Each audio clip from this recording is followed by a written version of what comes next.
João capítulo 5, vamos ler apenas o versículo 30. O irmão, quarta-feira passada, ministrou até o versículo 29. Então nós vamos estudar apenas o versículo 30 hoje, que ele é muito importante, esse versículo aqui, embora não dá para a gente terminar ele todo hoje, nosso tempo é muito escasso, mas diz assim a palavra, versículo 30, que começa já um outro parágrafo. Nas Bíblias atualizadas, sempre quando está em negrito, quando começa em negrito, eu, está em negrito, né, o E, está começando um outro parágrafo, um outro assunto.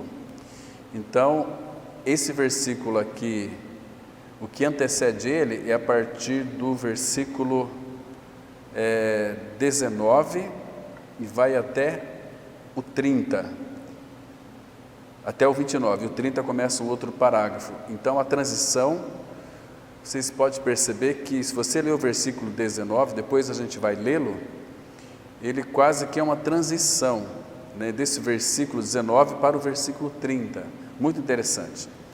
Aqui Jesus está dizendo o seguinte: eu nada posso fazer de mim mesmo, na forma porque ouço, julgo, o meu juízo é justo, porque não procuro a minha própria vontade, e sim a daquele que me enviou. Vamos orar. Pai, mais uma vez, somos gratos ao Senhor pelo tempo que teremos de céus abertos, da Tua palavra aberta. É Teu Espírito, Pai, quem traz a revelação para nós. Ministre aos nossos corações, nos edificando, nos avivando, nos despertando, enchendo-nos, ó Pai, mais e mais de Cristo. Que Teu Espírito Santo, aquele que inspirou todas estas verdades, através do Teu servo João. Pai, nós cremos que é a Tua palavra, então fale conosco, interprete ela para nós, nos dê, Pai, uma memória fértil, fecunda, para retermos as Escrituras, e nos dê sabedoria para compreender a Tua palavra, Pai. Nos dê também alegria para expor a Tua palavra, para receber a Tua palavra, e que Teu Espírito, Pai, tenha todo o controle, todo o domínio desse tempo de reflexão. Que a Tua unção esteja sobre cada um de nós e a Tua presença também seja manifesta, de uma forma que possamos perceber ao agir do Teu Espírito, trazendo mais o Teu amado Filho para cada um de nós. Em nome de Jesus nós oramos. Amém. Queridos, observa aqui que quando o Senhor Jesus Cristo, Ele diz assim: eu nada posso fazer de mim mesmo. Talvez surja em nossa mente uma pergunta, pode surgir, mas como que aquele que é Deus, que veio de Deus e pode todas as coisas, não pode fazer nada por Ele mesmo? Então, aqui é um detalhe importante, irmãos. Está falando aqui da humanidade do Senhor Jesus Cristo, não da pessoa de Deus, mas do homem Jesus, porque Jesus veio a este mundo em carne para fazer a vontade do Pai, exclusivamente a vontade do Pai. Ele não teve uma outra, vamos dizer assim, um outro ideal para Ele mesmo, a não ser fazer a vontade do Pai. Embora Ele poderia fazer muitas coisas, mas aqui está falando da humanidade do Senhor Jesus Cristo. Eu, de mim mesmo, nada posso fazer. Eu nada posso fazer de mim mesmo. Coisa interessante. Agora, irmãos, nós precisamos também entender que o Senhor Jesus, Ele veio viver uma vida na absoluta dependência de Deus o Pai. Jesus fez muitas coisas, como por exemplo, vocês sabem que Ele ressuscitou defuntos. Ele não participou de nenhum funeral, de nenhum velório. Então, Ele ressuscitava ali os mortos. Ele deu visão aos cegos, Ele curou paralíticos, Ele transformou água em vinho, Ele acalmou tempestades, acalmou ventos. Ele, onde Ele estava, reinava a paz. Aquele ambiente no qual o Senhor Jesus, Ele caminhava e andava, tudo era dominado pelo nosso Pai Celestial. Lembrando que Ele mesmo não fez coisa alguma de si mesmo. Então, tudo que o Senhor fazia, era o Pai quem fazia através dele. E por que o Pai fazia através dele? Porque o nosso amado Senhor Jesus viveu uma vida de dependência dele. Ou, em outras palavras, o Senhor Jesus viveu uma vida de rendição absoluta aos desejos, à vontade do Pai. Então, ele veio para cumprir, para realizar a vontade do Pai. Agora, tem um detalhe aqui importante, que você talvez possa questionar, mas se não pode fazer nada de mim mesmo, ele diz uma coisa aqui interessante: na forma por que ouço, julgo. Na forma por que ouço, julgo. O meu juízo é justo. Agora, mas se ele então não pode fazer nada de si mesmo, porque ele ouve, dá uma ideia que ele tem um discernimento aqui, ou pelo menos sabe das intenções de coração de todas as pessoas. Também não é isso, irmãos. Aqui, lembre-se que era o Pai realizando tudo através da pessoa do Filho. A intimidade que ele tinha com o Pai era tão grande, ele mesmo sabia e gozava dessa intimidade, ele estava no seio do Pai. Nunca saiu do seio do Pai Cristo. Ele vivia e vive numa unidade inseparável com o Pai, numa união linda, maravilhosa, uma união que não dá para ser rompida, ela nunca foi rompida. Deus, o Pai, Deus, o Filho, ali em João 1, versículo 18, o Filho que está no seio do Pai, nunca saiu de lá. O amor entre eles, as três pessoas da Trindade, era único, era muito especial, era uma unidade indissolúvel. E para essa unidade, uma unidade amorosa que trazia segurança para ambos e que um queria fazer a vontade do outro, isso o Senhor Jesus, a única vez que ele teve um desejo no coração, em João capítulo 17, quando ele orou ao Pai, para que a vontade dele fosse feita. E qual que era a vontade dele? É que onde ele estivesse, no seio do Pai, em união com o Pai, numa vida mesclada com o Pai, quem vê a mim, vê o Pai, disse o nosso Senhor. Entende? Era uma vida indissolúvel. Por isso que o apóstolo Paulo, em 1 Coríntios 6,37, ele disse assim: aquele que se une ao Senhor é um espírito com Ele. Vive uma vida de união com Cristo.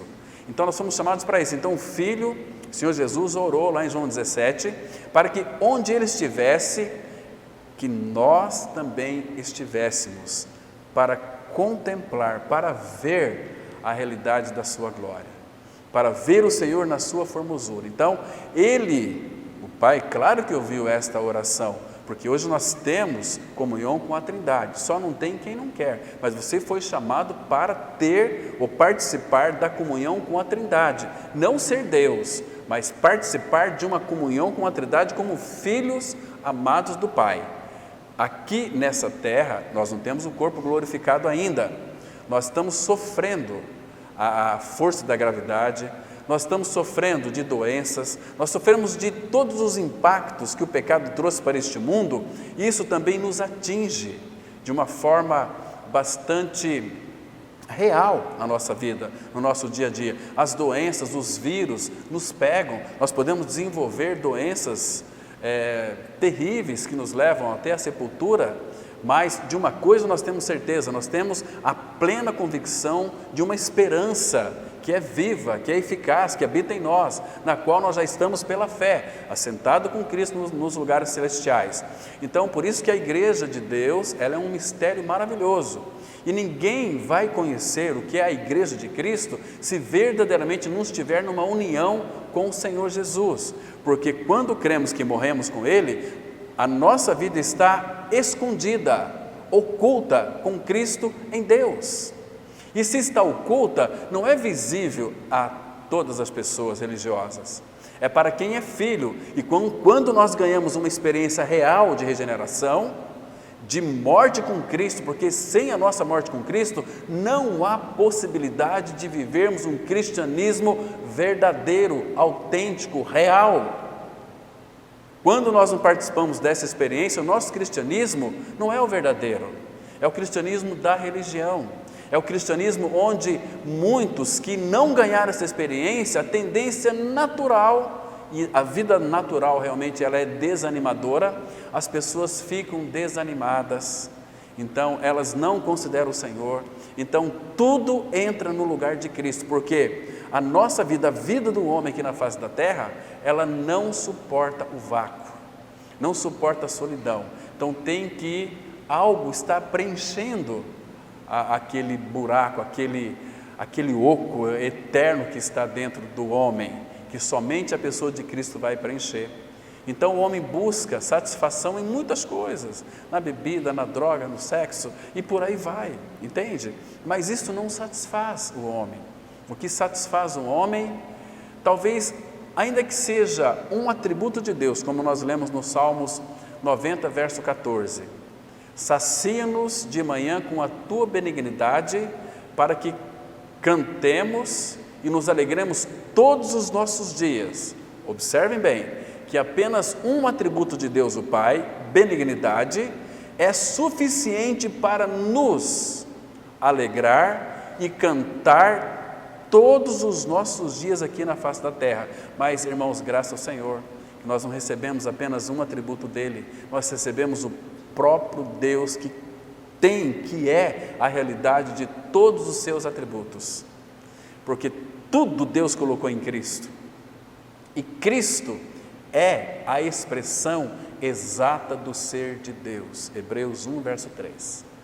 E também Colossenses 2,9 fala que foi do agrado do Pai que nele, em Cristo Jesus, habitasse, residisse corporalmente toda a plenitude da divindade. Nós vamos entender isso a partir do domingo pela manhã, quando vamos falar das riquezas de Cristo, daquela carta de Paulo aos Efésios, uma carta linda, uma carta maravilhosa.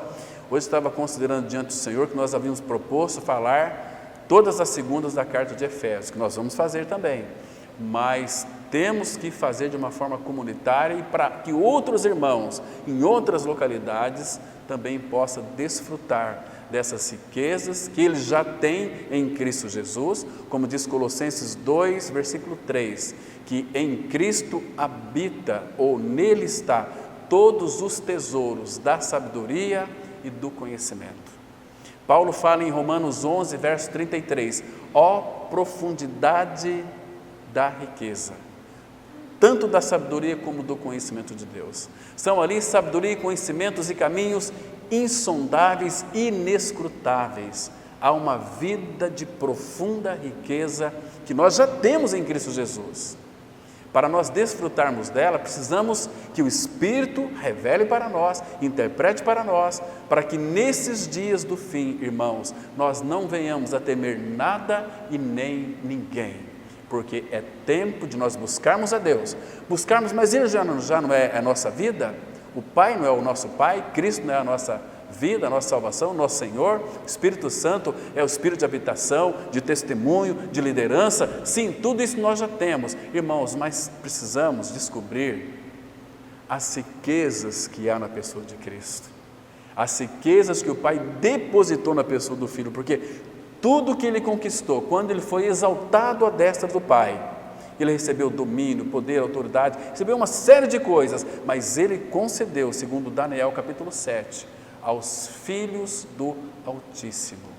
E às vezes as pessoas têm em Cristo, mas ela vive uma vida de estagnação, ela não vive uma vida de avanço, de maturidade espiritual, não quer crescer, fica ali nadando, fica se esforçando. Irmãos, assim como o Senhor Jesus disse aqui, eu nada posso fazer de mim mesmo, Irmãos, você já recebeu esse veredito em sua vida? Eu, de mim mesmo, nada sou, como diz o apóstolo Paulo. Irmãos, enquanto nós não tivermos essa convicção dessa realidade, que eu de mim mesmo nada sou, Senhor Jesus, que veio do céu, um homem perfeito, ele disse aqui, João 5, verso 30, eu nada posso fazer de mim mesmo, na forma porque eu sou jugo, claro que Deus estava em Cristo, não só reconciliando o mundo lá, 2 Coríntios 5, a partir do verso 19, mas aqui era o Pai que falava tudo para ele, era o Pai que julgava, ele ouvia, ele julgava, mas o julgamento de Deus, o Pai, é um julgamento justo, é um julgamento real, julgamento verdadeiro, um julgamento coerente, porque Deus, ele conhece todas as coisas, e o julgamento de Deus para com o seu povo, e graças ao Senhor que ele já começou a nos julgar. O julgamento começa pela casa de Deus, por nós. E como é feito esse julgamento para com cada um de nós, irmãos? Como que Deus o Pai vai começar a nos julgar? Olha, deixa marcado aí, abram comigo, por favor, em 1 Pedro, primeira carta do apóstolo Pedro, vamos ler aqui, o capítulo 4, vamos ler alguns versículos aqui para nós compreendermos algo que é fundamental para nós. Ele diz assim, capítulo 4, vamos ler o versículo 17. Olha o que o apóstolo Pedro diz para nós aqui, ele diz assim: porque a ocasião de começar o juízo porque a ocasião de começar o juízo pela casa de Deus é chegada.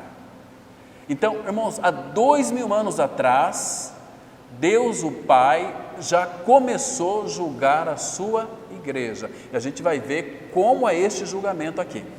Ele diz assim, é chegada. Ora, se primeiro vem por nós, qual será o fim daqueles que não obedecem ao Evangelho de Deus? Irmãos, não adianta você saber o Evangelho, se você não for participante deste Evangelho, você vai retroceder. Como muitos aqui nessa cidade conhecem o Evangelho da graça, mas eles retrocederam. Eles não compreenderam o julgamento de Deus. Primeiro que eles nunca desejaram crescer no Senhor. Porque, irmãos, quando a cruz de Cristo ela opera em nós, nos libertando do pecado, nos alegra bastante, somos filhos de Deus em Cristo, velho homem crucificado, nascemos de novo, Cristo é a nossa vida pela ressurreição.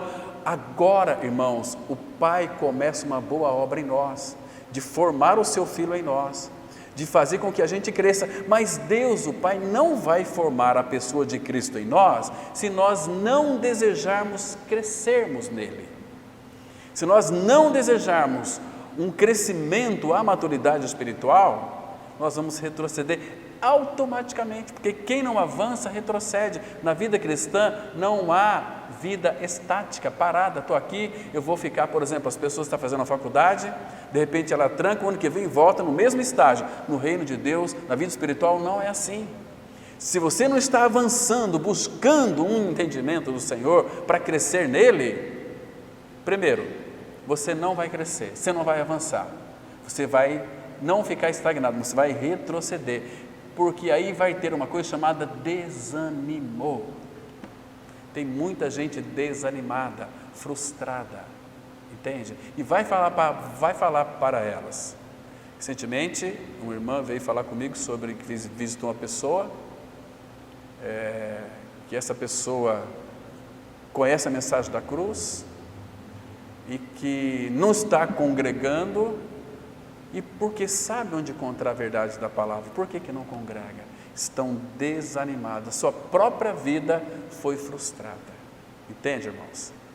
Então, vai buscar sempre novidades, vai encher a sua mente com livros de filosofias, de economias, de uma série de coisas desta vida, estão me compreendendo?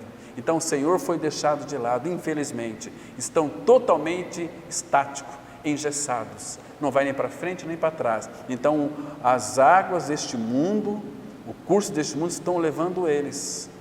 Então, eles têm um conceito de que conhecem, mas é filho. Mas eles sabem que falta ali a realidade de Cristo no seu interior. Então, irmãos, vamos verificar aqui. Porque a ocasião de começar o juízo de Deus pela casa de Deus é chegada. Agora, irmãos, como que Deus, Ele julga-nos, Ele julga a sua igreja? De que maneira é o juízo de Deus sobre a igreja? Porque primeiro vem por nós. Qual é a maneira que Deus julga a sua igreja? Então, tem um texto aqui que vai nos ajudar bastante. Vamos abrir, irmãos, em 2 Tessalonicenses, capítulo 1, a partir do versículo 8. 2 Tessalonicenses, capítulo 1, a partir do versículo 8. Aqui nós temos e vamos verificar como Deus vai julgar a nós. Diz assim, palavra de Deus. Olha o julgamento aqui, irmãos. Aliás, vamos começar aqui a partir do versículo 4, que diz assim: a tal ponto que nós mesmos nos gloriamos, 2 Tessalonicenses 1,4, a tal ponto que nós mesmos nos gloriamos de nós nas igrejas de Deus, à vista da nossa constância e fé. Está vendo aqui, irmãos? Constância e fé. É quando uma pessoa recebe a palavra de Deus, ela vai misturar a palavra com fé. Irmãos, os irmãos do Antigo Testamento, eles ouviram falar de Deus, mas eles não misturaram com fé. Qual foi a consequência deles não se apegar às verdades ouvidas? Eles retrocederam e os corpos deles ficaram prostrados no deserto. Entende? Constância e fé. Perseverança é o assunto de Hebreus. Perseverança é um assunto de Atos. Perseverai em oração, não deixando a vossa congregação.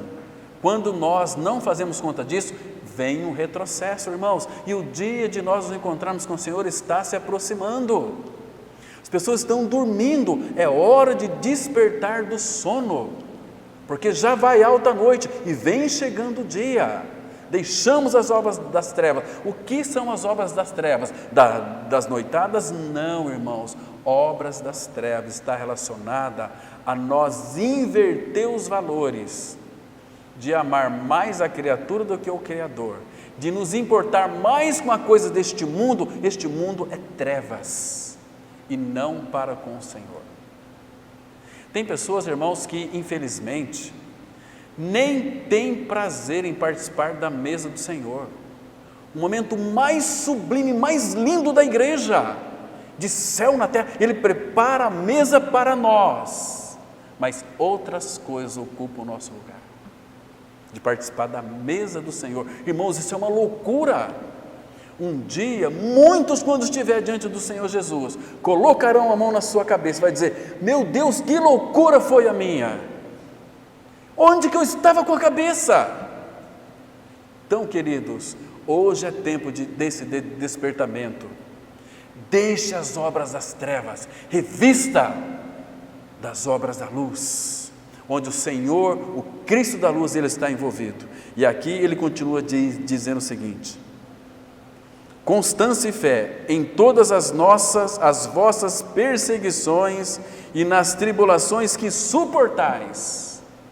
Aqui o sentido de suportar as tribulações é aquilo que Tiago disse lá em Tiago 1, verso 2. Irmãos, tende motivo de toda alegria o passardes por várias provações, sabendo que a provação da vossa fé, uma vez confirmada, ela produz perseverança. Naqueles que não avançam, vai produzir desistência, que é um antônimo de perseverança. O Filho de Deus, ele é perseverante em seguir o Senhor. Ele está sempre indo atrás das pegadas do Cordeiro, das pegadas do rebanho, onde ele está junto. E aí ele diz assim: quando nós de fato temos essa constância e fé em todas as nossas perseguições, nós não vamos desistir. Paulo fala assim: em tudo somos atribulados, mas não angustiados. Aí tem uma lista ali muito grande, irmãos. Constância, temos constância, porque um filho de Deus sabe que as tribulações, sofrimento, dores e perdas cooperarão para o seu bem, para o seu crescimento em Cristo Jesus. Agora, nossa reação diante do sofrimento é que determinará se estamos crescendo ou não crescendo, se estamos vivendo a vida de dependência dele ou por nós mesmos achamos que podemos fazer alguma coisa. Eu de mim mesmo nada sou. O Senhor Jesus disse: eu de mim mesmo nada posso fazer. Se Ele nada pode fazer, nós não somos nada. Precisamos de depender dele. Que o Espírito abra os nossos ouvidos, irmãos, para que compreendamos o real significado dessas verdades únicas e profundas que nós temos o privilégio de ouvir nessa oportunidade. Ele continua dizendo: perseguições e nas tribulações que suportais, constância e fé, perseguições, tribulações que nós suportamos. Olha o versículo 5: é sinal evidente do reto juízo de Deus, para que sejais considerados dignos do reino de Deus, pela qual com efeito estáis sofrendo. O juízo da casa de Deus já começou e começa por nós. Qual é o fim daqueles que não obedecem ao Evangelho e dos pecadores? Vocês compreenderam, irmãos, o que é o reto juízo de Deus? Ele já começou a nos julgar, trazendo para nós sofrimento, tribulações, perseguições, para que nós tenhamos constância e fé e depender dele. Isto não é ruim para nós. Ele transformou isso que muitos têm como maldição em bênção para nós. Para aquilo que os crentes, os evangélicos acham, os religiosos, que é maldição, para nós é bênção. Porque nós estamos sendo julgados pelo Senhor. É como se o Senhor colocasse uma vara muito grande, Cristo, e nos medíssemos. Aquela vara é Cristo. Quanto que nós temos de Cristo? Ele disse isso lá em Atos 17, versículo 30. Estão percebendo, irmãos? Então, nós temos esse veredito da parte do Senhor: eu de mim mesmo nada sou. Então eu preciso de depender de alguém. Se eu nada sou, para mim viver, eu preciso de viver pela vida do outro, pela vida de alguém. E o sim de mim nada podeis fazer. E o sem mim nada podeis fazer. Então, aquele texto de João 15,5, que ele disse lá: porque sem mim nada podeis fazer. Isso aponta para quê, irmãos? Qual que é a lição que ele quer nos dar? Ele está dizendo para nós o seguinte: olha, vocês permaneçam em mim, vocês habitam em mim, vocês não me deixam, porque se vocês me deixarem, eu vou deixar vocês. Vocês permaneçam em mim, numa vida de dependência de mim. Agora sim, Cristo Jesus, glorificado, exaltado e ascenso, Ele tem todo o poder para suprir em glória cada uma de nossas necessidades, cada uma de nossas fraquezas, cada uma de nossas frustrações, cada uma de nossas tristezas. Tudo que é negativo em mim e em você, como falamos aqui ontem, aliás, quem pregou ontem foi os irmãos, né? Que estudo maravilhoso nós aprendemos aqui ontem. Saí daqui edificado, falei, graças a Deus que eu não sou o único que sou ruim. Tem muitos homens ruins aqui na nossa comunidade, né? Que as mulheres ontem abriram a caixa de ferramenta e falaram. Que gostoso foi esse tempo, irmãos. Eu acho que a igreja é lugar de desabafo. Eu saí daqui tão aliviado. Meu Deus do céu, que delícia. Ai, puxa vida, que gostoso que é ouvir as experiências dos irmãos negativas para com o Senhor. Isso não é ruim, irmãos, é o Senhor tratando conosco. Que maravilha isso, que maravilha isso, que gostoso é isso, poder contemplar as nossas dores na vida dos irmãos também. Isso é precioso demais. Então, queridos, sem mim nada podeis fazer, disse nosso Senhor. Hoje Ele pode, hoje Ele é o Todo-Poderoso. Todo o poder e autoridade foi dado para Cristo, então Ele pode fazer tudo. Isso, irmãos, você vê e analisar com bastante atenção a vida do Senhor Jesus Cristo aqui na face da terra.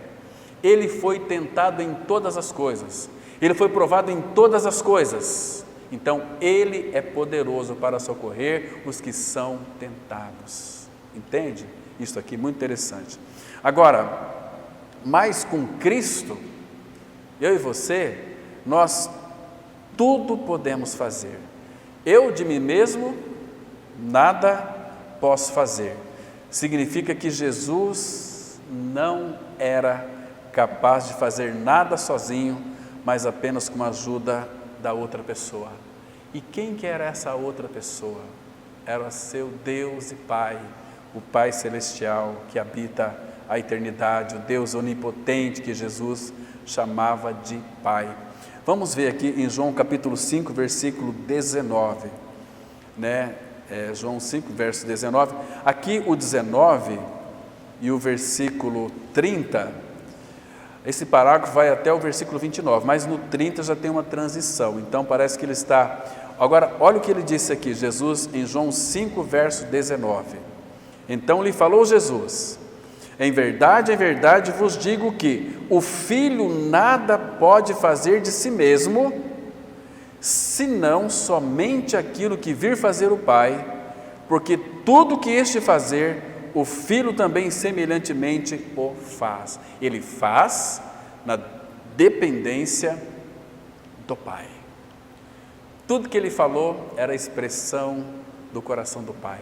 Tudo que ele fez era o poder de Deus o Pai na pessoa do nosso amado Senhor Jesus Cristo. Então, na forma que ouço, eu julgo aqui em João 5, versículo 30. Agora, o julgamento de Jesus, meus irmãos, ele é baseado no conhecimento perfeito da vontade de Deus o Pai. Todo julgamento era baseado naquilo que o Pai julgava as pessoas. E pela intimidade que ele tinha com o Pai revelava a ele até o que se passava na mente das pessoas. Entende, irmãos? Isso é maravilhoso demais. Agora, irmãos, por que eu e você, nós somos tão relutantes em fazer a vontade do nosso Deus e Pai? Por que nós somos tão teimosos? Nós precisamos que a cruz opera profundamente em nosso interior. Queridos, eu falei aqui que Jesus, lendo esse versículo, porque eu não procuro a minha própria vontade, sim a daquele que me enviou. Por que o Senhor Jesus queria e veio para fazer a vontade do Pai? E isso ninguém demoveu da mente dele, da vontade dele. Jesus tinha vontade, que era a vontade de fazer a vontade dele, do Pai. E por que nós relutamos tanto em fazer a vontade dele, irmãos? Nesses últimos 5 anos, quantas pessoas você levou a Cristo? Quantas pessoas creem em Jesus foram salvos através da tua pregação, através da tua vida, através do teu ministério? Quantas, irmãos? Quantas vidas? Estamos de mãos vazias. O mundo está morrendo, indo para o inferno. Há tantas pessoas carentes de Cristo, mas sabe por quê que a gente não conseguimos trazer vidas para Cristo? Porque eu preciso falar isso, irmãos, nós somos muito insensíveis. É uma insensibilidade natural, porque se nós verdadeiramente cultivamos uma vida de relacional, íntima com Deus o Pai, passar tempo com Ele, o Espírito Santo vai abrir os nossos ouvidos e nós vamos escutar os clamores daquelas almas angustiadas, amarguradas, que estão no inferno, para a gente pregar para elas. O que nos falta para nós, irmãos? Sensibilidade. Primeiro, para ouvir a voz do Senhor. Nunca primeiro. Se nós não ouvirmos a voz do Senhor, nós não vamos ouvir a voz daquele que está do nosso lado. Jamais, irmãos. Teve pessoas que veio falar comigo o seguinte, fala comigo quase todos os dias. Olha, eu nunca em toda a minha vida congreguei em muitas igrejas, mas nunca tive um pastor, isso é para a glória de Deus, não é para a minha glória, que me escutasse, que me ouvisse, que pregasse e falasse para mim da verdade da palavra de Deus e que apontava pela palavra quem eu sou de fato. Irmãos do céu, todos nós aqui, homens, somos pastores dos nossos lares, entende, irmãos? Agora, por que nós relutamos tanto em fazer a vontade do Pai? A vontade do Pai deve ser para nós, para mim e para você, infinitamente amável e infinitamente bela. A vontade de Deus para nós não é ruim, irmão. Quero encorajar você a não relutar contra a vontade do Pai. A vontade do Pai para mim e para você, ela é infinitamente boa e bela e agradável e amorosa. Queridos, porque se nós relutarmos com a vontade do Pai, se nós afastá-la de nós, nós estamos afastando o próprio Pai de nós, o próprio Deus de nós. Não afasta da vontade dEle. Se você afastar da vontade dEle, você está afastando o próprio Deus de você, o próprio Pai. Está entendendo? Se você recusar a vontade de Deus o Pai, você está recusando a Ele. E porque Ele não pode ser, irmãos, Pai de pessoas que recusa a vontade dEle. Não tem como Ele ser Pai. Lembra que Ele disse lá, se você ler Gênesis capítulo 5, você vai entender que Ele disse assim: o meu Espírito não agirá para sempre no homem, porque este é carnal. Porque o homem carnal não responde à vontade de Deus o Pai, não responde ao Espírito de Deus. E Deus deseja encontrar em nós alguém no qual Ele encontra a sua resposta.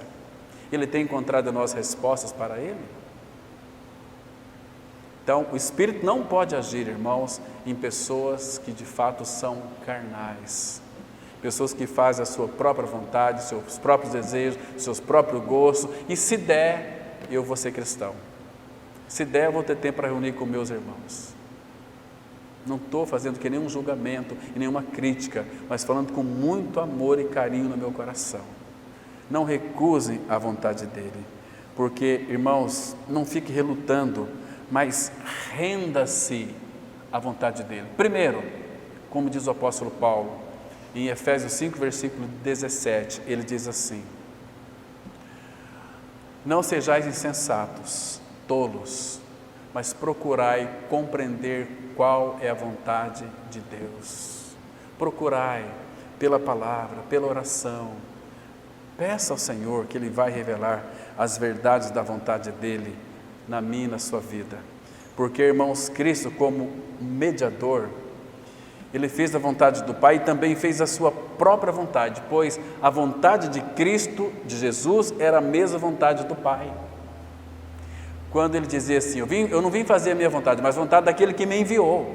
Então, a vontade do Pai e a dele era a mesma, como Elias também uma vez chegou para o rei Acabe, 1 Reis 17, versículo 1, não vai haver chuva durante tantos anos, segundo a minha palavra.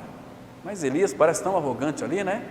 Elias não tinha palavra, porque a vontade de Deus, a palavra de Deus, era a mesma palavra de Elias, porque a vontade deles estavam mescladas uma com a outra. O que saía da boca do Pai é o que saía da boca de Elias. O que saía da boca do Pai é o que saía da boca do Senhor Jesus.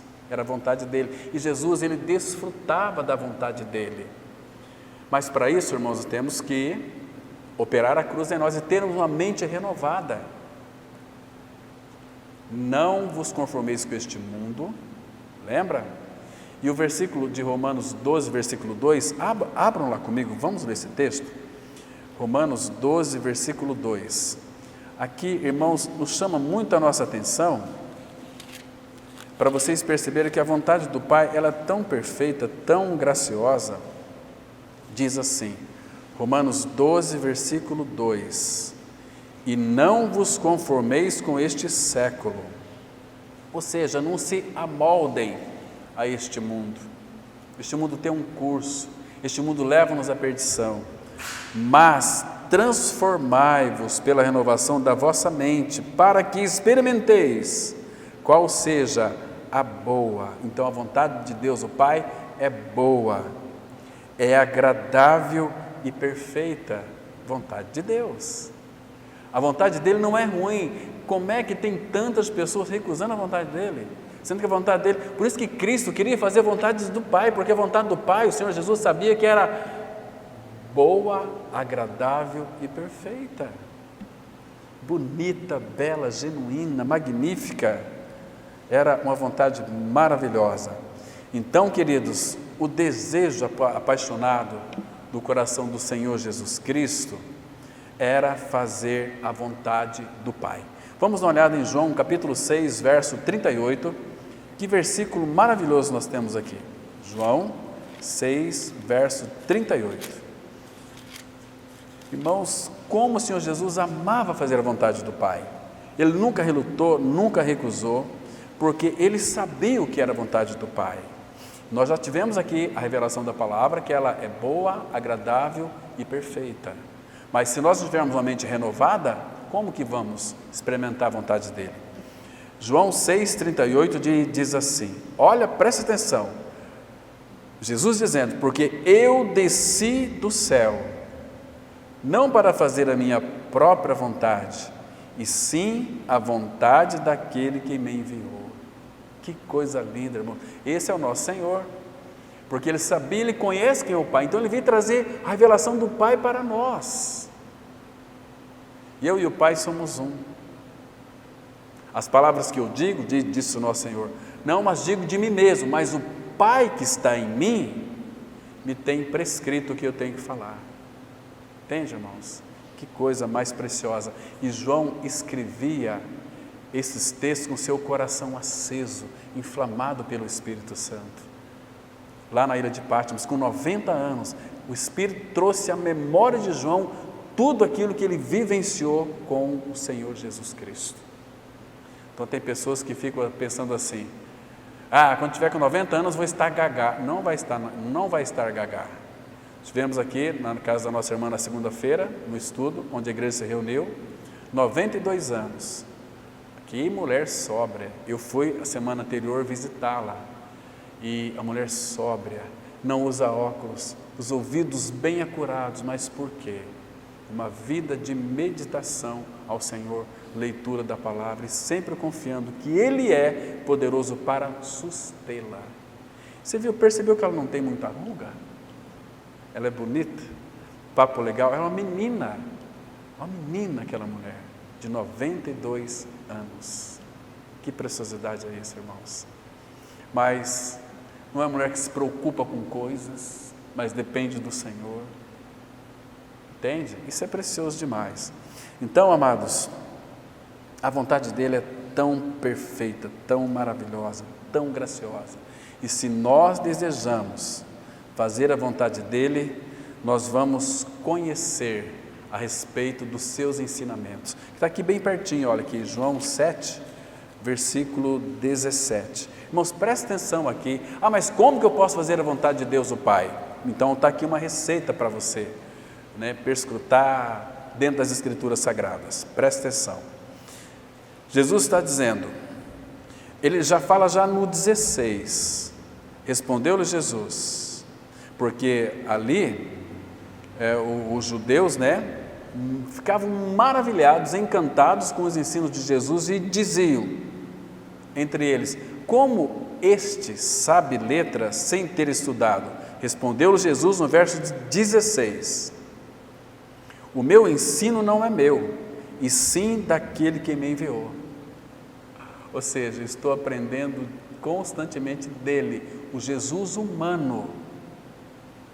Cristo, Deus, ele sabe todas as coisas. Então ele tinha duas naturezas, a divina, que ele abdicou dos seus atributos para fazer a vontade do Pai em Jesus, entende? Mas Deus estava em Cristo, mas ele não fez absolutamente nada. É o Pai que estava em Cristo que fazia em Jesus. A natureza humana dele e a divina nunca entraram em conflito, em choque. Uma vida harmoniosa, uma vida relacional, uma comunhão tão preciosa. Então, e aí ele diz assim, para todos aqueles que estavam ali presentes, também para nós nessa oportunidade, presta atenção, verso 17, se alguém quiser, essa mesma palavra é dita de uma suma importância, como é João 3,3, se alguém não nascer de novo, não pode ver o reino de Deus. Se alguém quiser, presta atenção que não é algo compulsório, algo obrigatório. Se alguém quiser fazer a vontade dele, de Deus, conhecerá a respeito da doutrina, se ela é de Deus ou se falo por mim mesmo. Compreendeu aqui, irmão? Temos que ler as Escrituras, porque nas Escrituras nós vamos compreender, entender, por revelação, a vontade de Deus, o Pai. E aí, nós deveríamos fazer uma oração assim, fala, Senhor, eu coloco nas tuas mãos a minha vontade, para que tu conserte a minha vontade, para que a minha vontade seja a tua vontade e a tua vontade seja a minha vontade.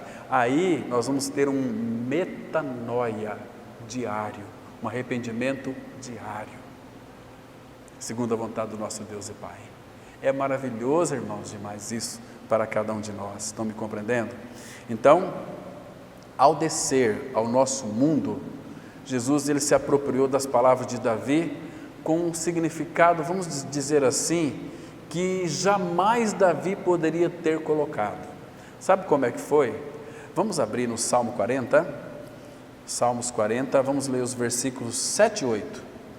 Salmos 40, versos 7 e 8. Ele quis, ele desejou, por isso que ele de fato veio a este mundo, para fazer a vontade do Pai.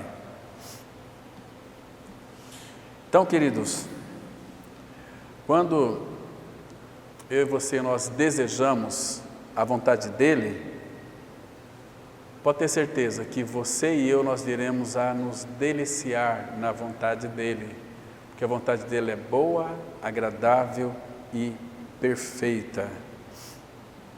Agora, fala para Ele assim: Senhor, eu estou disposto a ser feito disposto, porque nós temos essa disposição.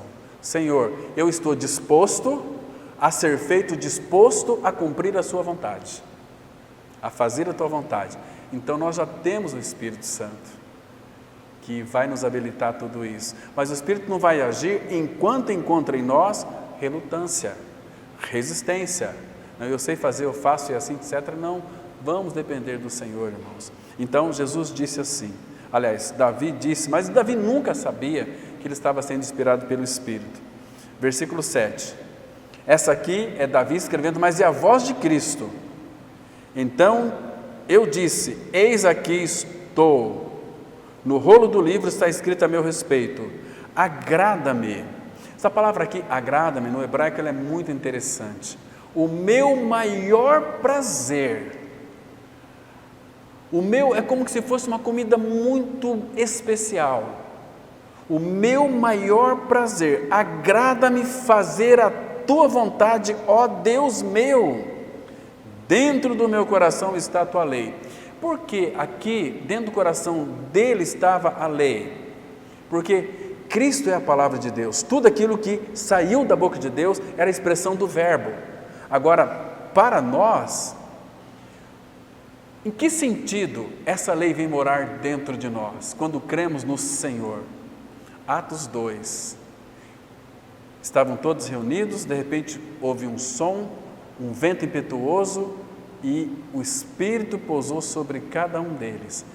Deus faz com que a pessoa do Espírito, quando cremos em nossa morte e ressurreição com Ele, venha habitar dentro de nós, é o Espírito de habitação, o Espírito que vai nos liderar a fazer a vontade do Pai. Se vivemos no Espírito, vamos então praticar, andemos também no Espírito. Estão me compreendendo, irmãos? Então, agora, Cristo aqui não tinha se encarnado. Ele fala assim, agrada-me fazer a tua vontade, ó Deus meu, dentro do meu coração está a tua lei, mas dentro do nosso coração, irmãos, está Deus.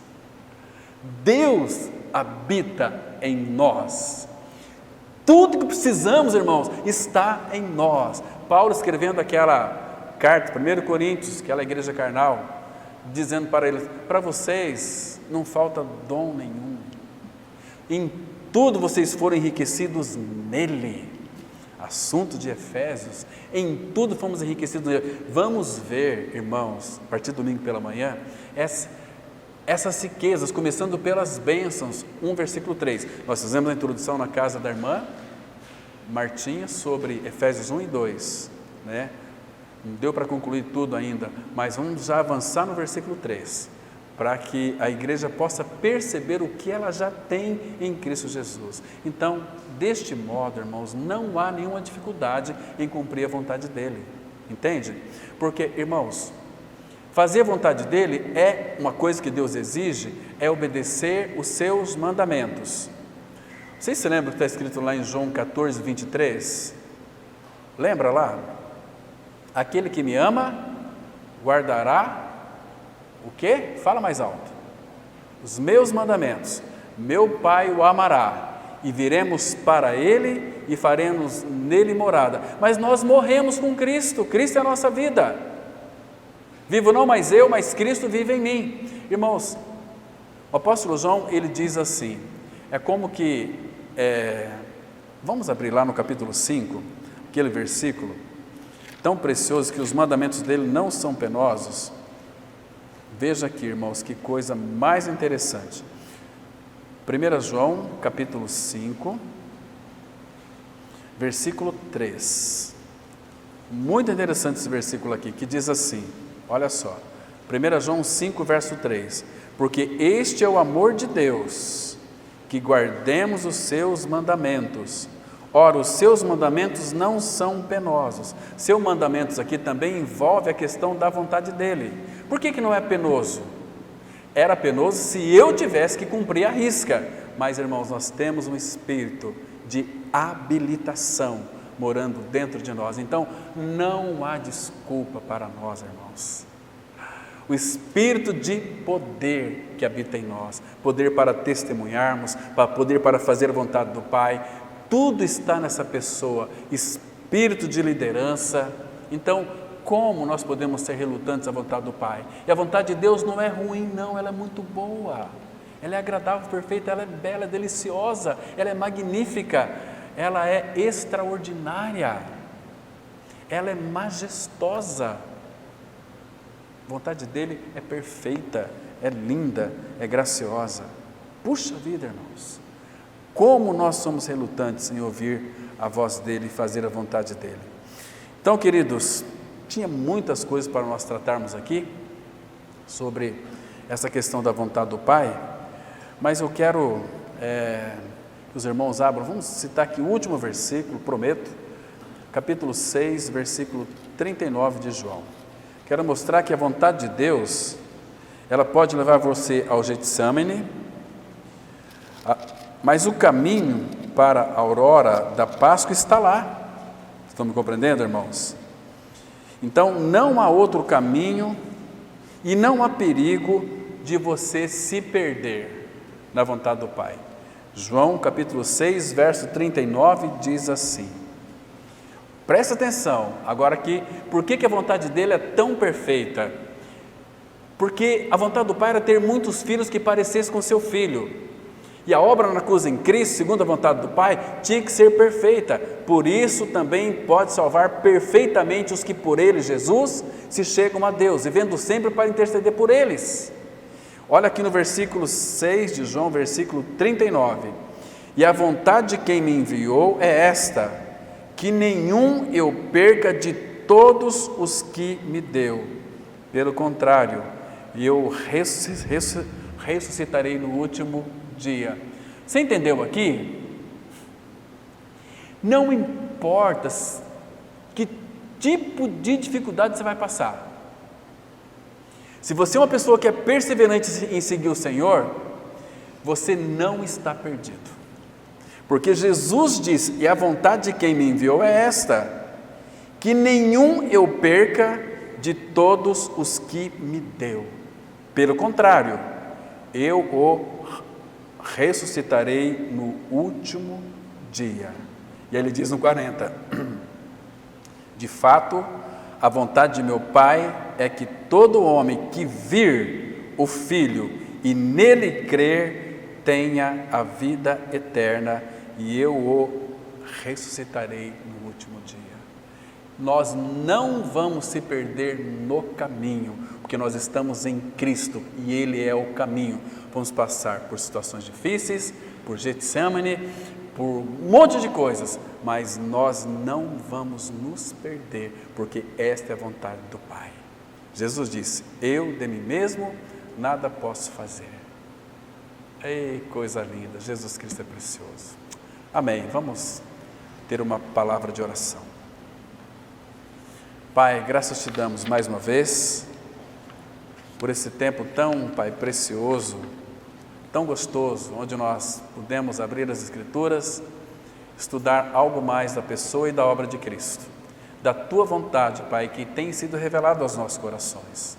Nos habilita pelo Teu Espírito a cumprir a Tua vontade e nos faz dispostos para sermos dispostos a obedecer e a cumprir a Tua vontade, Pai. No nome santo do Senhor Jesus nós oramos a Ti agradecidos. E muito obrigado por falar aos nossos corações. Faz a Tua palavra frutificar, Pai, naqueles que vão ouvir ainda, nesses que ouviram aqui nesta noite, que nós também ouvimos a Tua voz, e nos faças cumprir a Tua vontade, Pai, porque nós entregamos as nossas vontades ao poder da Tua vontade, para que Tu devolvas a nossa vontade transformada com desejo e alegria, como a nossa comida predileta em fazer a Tua vontade. E em Cristo nós oramos. Amém.